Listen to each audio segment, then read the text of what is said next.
So I'll be talking about financial stewardship. I am no expert at this. I'm still learning myself. So just a few disclaimers. I am not a financial advisor. So take this as at entertainment value almost.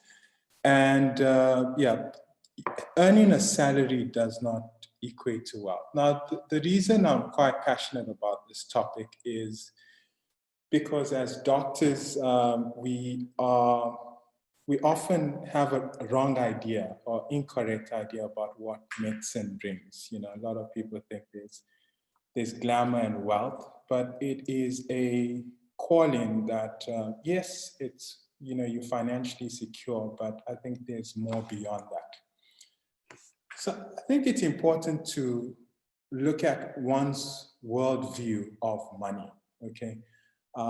And that's influenced by a lot of things, how we grew up, whether we had or we did not have, and the principles that our parents and other caregivers try to impart on us and what actually does filter through. Now, I was fortunate, I was given a TAS in my 5th year of medical school, and I drove it way past ComServe. And a lot of these worldviews actually filter into the church, and I think it's important to just be mindful of that, where you ask things like, when are you going to buy a doctor's car? Just be mindful and be careful of these subliminal messages that we are sent. So I came across this group. It's the Institute for Faith, Work, and Economics, and they essentially have 4 pillars where they try and describe what biblical principles for managing our money should look like.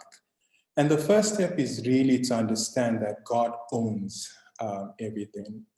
Our ability to go out and make money, the intellect that we have that allowed us to get this degree and go through matric. And it is essentially God's grace that allowed us to be in this space. And I think it's important to acknowledge that. The next pillar that they mention is that of stewardship. So God owns, but we are responsible. And furthermore, we will give an account for how we have used God's resources. And it goes beyond finances, but it's a problem amongst healthcare workers, including Christian healthcare workers. And the parable of the talents comes in mind with this story of accountability, where a rich man went out for a few years and he gave his servants talents, and he asked them to take care of it. And the last principle essentially is reward. If we are accountable or if we're responsible with what God has given us, and this again goes beyond finances, God will reward us. And that comes from Colossians 3, verse 23 to 24. Now, what does it mean practically to honor God with our finances? And I think the most important thing is a budget. I think a budget reflects our value systems, firstly, and it also allows us to monitor whether or not we remain true to our values. And I would break down a budget into 3, parts. One is to give, to save, and to live simply. And the first person we give to is not because we're doing God any favors, but like, Abraham gave to Melchizedek after the wars that he waged in Sodom and Gomorrah. A 10th of what he had. We need to give back to God our tithes, just as gratitude. I think that's important. The next step is to give back to people that we can help. And the first group of people is our family. Now we talk about black tax, which is quite unique to South Africa. And a lot of times there's this resistance to the idea, but I think it's important to acknowledge that actually it is biblical to support our family. In Paul's letter to Timothy said, if you don't take care of your family, you're essentially worse than an unbeliever. The stronger word for that is an infidel. in the old Arabic and Hebrew. So that's quite strong. However, I think giving to family needs to be done in the context of a budget, and I'll touch on that a bit later. And then we also need, out of our surplus, to share with others less fortunate than us. Now, whenever I talk to, especially in Christian circles, around investment, people go, oh, it's like gambling. But it's actually quite biblical. And, my favorite example is probably Joseph, through the famine in Egypt.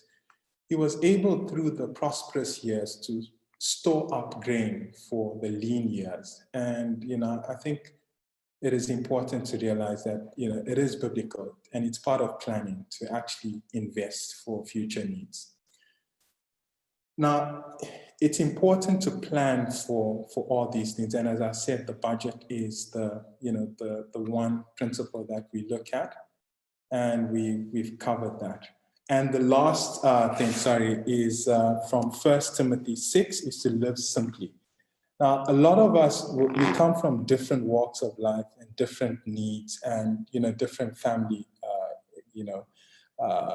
experiences. I think it's important to be true to ourselves and not to be pressured by what other people are doing.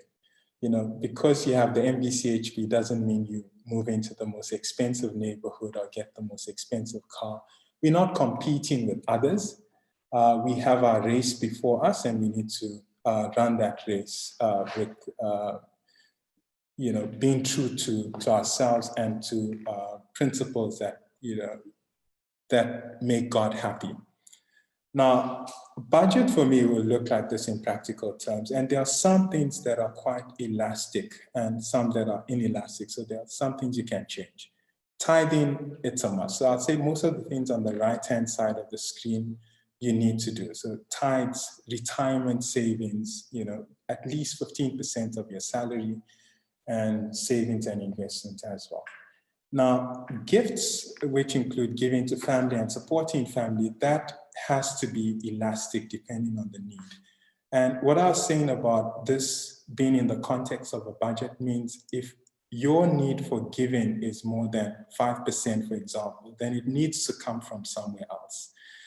At the end of the day, your income must equate to your expenses, okay?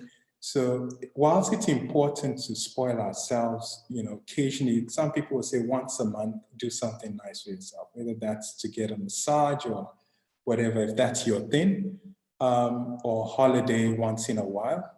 If we need to give to family, then it needs to come from somewhere. Now, even though we say needs, that you can't do much about, a house in the most expensive area is not a need. That's a want. So it's important to be lean initially. And as, your circumstances improve or as wisdom sees fit, you can move up. Your transport costs, it needs to be factored in. But, BMW X Series, I don't know if a car like that exists, or a Land Rover, is not a transport need as such. You need to be able to get from point A to point B. And I'll just quickly touch on insurance. I'll cover the rest, but short-term insurance, so that's your vehicle needs to be insured. Just ensure that you do that. And then life insurance, if you don't have any dependents and you don't have any debt, I think don't be pressured into doing that. But, obviously your circumstances need to be taken into account. Now, there are key financial decisions that we have to make. Right? Most of us want to get married. Most of us are going to have kids. Most of us want to retire. We don't want to be the 80-year-old that goes into, the emergency department in a Zimmer frame doing a call. So we know we need these things. So it's important to start planning for it as soon as possible. And the help of a financial planner, a certified financial planner, can be quite important with these different needs or decisions that we make. I'm just going to talk about compound interest, or some concepts that we need to understand. The first is compound interest. Now, Einstein, one of the greatest minds of recent times, said it's the eighth wonder of the world. If you understand it, you earn it. If you don't understand it, you pay it. Now, we're talking about money not for the love of it, but it actually frees up. If you plan for it well, it frees you up to be more useful. That means to be with your family. You don't take up extra calls. The difference between going to private, staying in public, if you hate, private or you hate public, that's God ordained, and it's not based on financial needs because you started planning early. So just to look at what compound interest looks like in practice, right? If with your first salary, you put away 1,000 Rand, sorry, forgive the dollars, I couldn't find one in Rand, and it compounds for 10% per year for 20 years. At the end of the day, you end up with about 7,300 Rand, right? That's without extra calls, without any, exertion, but just using time as your friend. Now, whilst it works for investing, it works equally with debt, okay? And we'll cover debt a little bit in detail later. Another thing I want us to be cognizant of is that fees also compound, okay? So whatever financial product you're in, ensure that you know what the fees are, right? The fees that you pay to your financial advisor, if you have one, the fees that you pay for the products that you buy, to the investment house that you're with, because the higher the fees are, the less your returns. It just compounds away. I'm just going to go through this briefly, and if anything doesn't make sense, it's fine. You'll come across these terms a little bit later. So when we invest, there are four main asset classes that we can have, and there's risk return profile for each one is different. The first one is cash. So cash you want available to be able to deal with needs. Okay, so it is low risk, it doesn't fluctuate as much, the value that is. The problem with cash is if you hold it for a long time, it doesn't keep up with inflation. Now, I used to be able to buy chappies for about 10 cents. I'm sure a few of the older people could get chappies for even less. You can't get bubble gum for that price now, okay? So cash safe, yes, but over a long time, it's actually risky because of inflation. Then the other two that I want us to look at is fixed interest or bond-like assets, and then shares. Now, the difference is quite simple. If I was starting a business, I have two options to raise cash. Number one, I could go to the bank and ask the bank to lend me money. The bank will say, ask what assets do I have? They will look at attaching my house if I can't meet my investment or rather interest requirements. And each month I will pay the bank interest for the risk they take in me. The bank will get their money back at the end of the day in most instances. So it's a bit riskier than cash. Whereas with shares or equity, like assets, essentially you're going to the bank or to someone else to say, I'm starting a business, can you buy into my business? If my business does well, you will earn whatever returns we get. So if we make profit, we'll share in that depending on how much you put. If my business doesn't do well, you lose all your money. So you can see it's higher risk, but potentially higher reward, okay? And then property sort of acts, is a hybrid between the two. Now, just looking at time horizon, so if you need money in 2 years to 3 years time, you want it in cash for something. If you need money in about 3 to 5 years, you want it in a bond-like product. And if you need it in about 10 or greater than 10 years, then it goes into shares. So just to give you an idea. Now, as I said, shares can be quite volatile, okay? So as time goes on, your risk of losing money is less. But in the initial period, so in the first 5 to 10 years, there is a risk that you might need to sell at a loss. So it's important to know that. So that's one term or one concept just to understand. Now, the whole reason we're doing this is that we can be financially free, okay? You do not want to be the 80-year-old in ED once again. So the first step is to ensure that you protect your income, okay? Now, we all know that God loves us and, He's got a good plan for us, but we often don't think of hardships in this fallen world. For example, Job had great difficulty, but he was a man after God's heart. So tomorrow is not promised to anyone. Ensure that if anything happens to you, you have an income for the rest of your life to care for your family as well. Once you have income protection, the next step is to build an emergency fund. Now, you want 3 to 6 months of your expenses covered in a cash-like product. Now, from personal experience, after ComServe, I could not get a job for about 3 months. So even though we think medicine is quite a safe profession, have an emergency fund. And you'd want to put it in a money market or home loan or notice account so that it's not earning absolutely nothing. The next step is to get rid of debt. Now, as we said, debt compounds as well. So you want to get rid of debt. It's also biblical to have no debt. So that is pleasing to God because it distracts your attention from what is important. Now, there are 2 types of debt, you can say. There's good debt and bad debt. I'd argue that there's no good debt. There's just debt that's less bad than bad debt. So bad debt is defined as anything that reduces your net worth. So your fancy car, as soon as you walk out or drive rather out of the dealership, it reduces by 30%, okay? You need it, however, but try and limit how much bad debt you have, like have no bad debt. Credit card debts, these tend to have a higher interest rate as well. Then you have good debt. So you have a student loan that allows you to get a degree and earn an income, or a home loan that allows you to have an asset at the end of the day. But remember, with a home loan, it's over 20 years. So depending on the interest rate you get, you pay between 2 to 3 times the principal that you had initially. So limit that as well.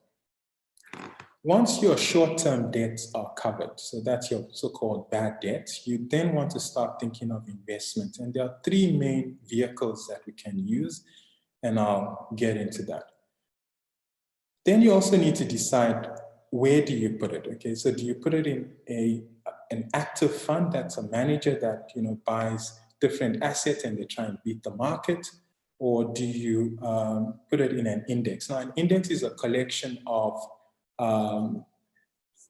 bonds or shares that are built to track an index. So in South Africa, the All Share Index is what we use.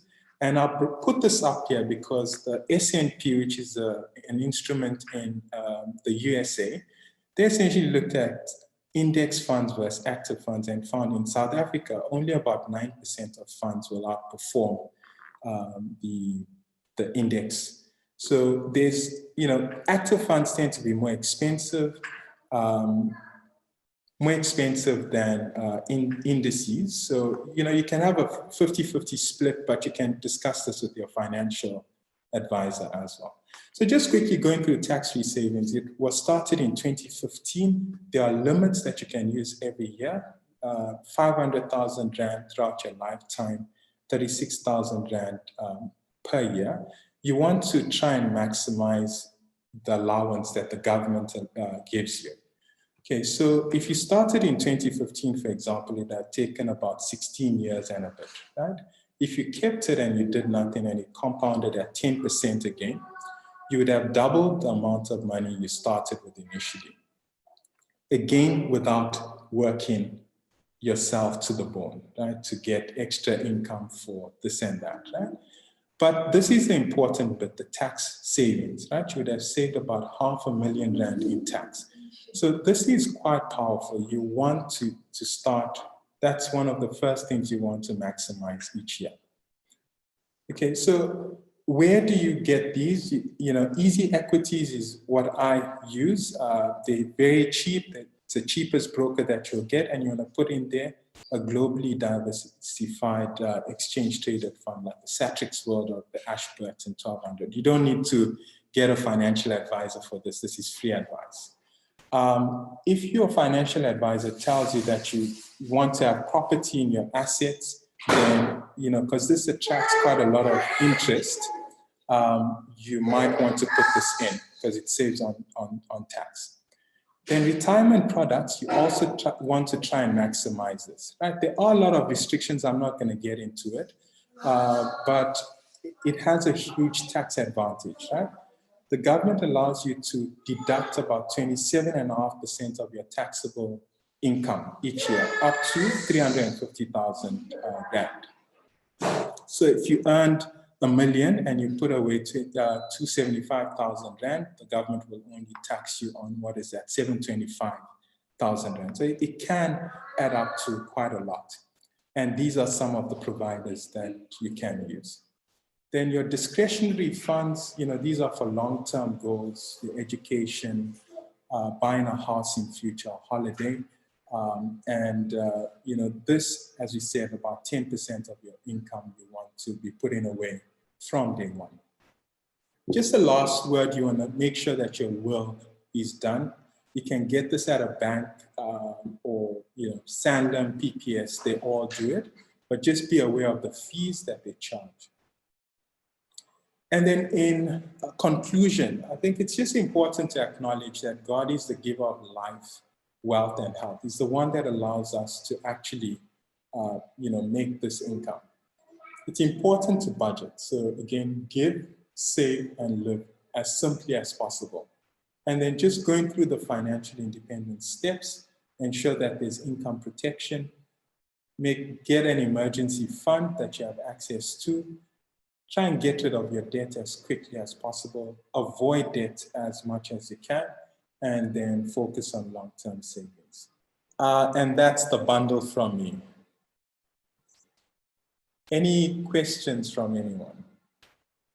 I have a question. It's about financial advisors. Yes. I think we might all be experiencing it right now, where a lot of people are approaching us and offering their services to us and wanting to be part of this financial journey with us. Do you think it's an important thing to find a Christian financial advisor? And is that someone you've met, like, of that sort in your life? Yeah, so unfortunately, I have had difficulty finding a financial advisor myself. So I've had one in the past.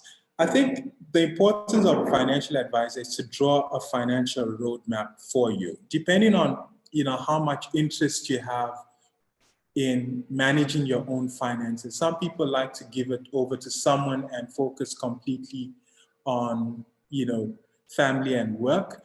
Others tend to like to take more of an active role. So it depends on, what type of personality you are in that. I have not personally come across a Christian financial advisor myself. I've looked around and I've not come across one in churches, but a good place to find one, I think just some general rules. You want it to be a certified financial planner. You want to be aware of the fees that they charge. So 1% might sound like a little, but it compounds to a lot. And you want the financial advisor not to be selling you products. I've made that mistake myself. I had a retirement annuity with PPS initially when I didn't know better. You want someone that can offer you products from wherever, without them having a vested interest in earning, income from that product itself. So there's this tool that I've found.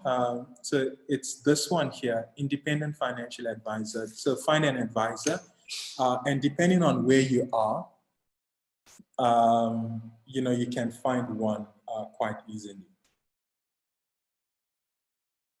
I don't know if that answers the question. It is a scary time with people, everyone contacting you, you're hot property right now, but just be careful what you sign as well. Thank you so much. That was very helpful. Okay. If there are no other questions, I think. And just one last word, if you're having issues or difficulty, there are very experienced people that have gone through this journey before. You can reach out to any of the guys here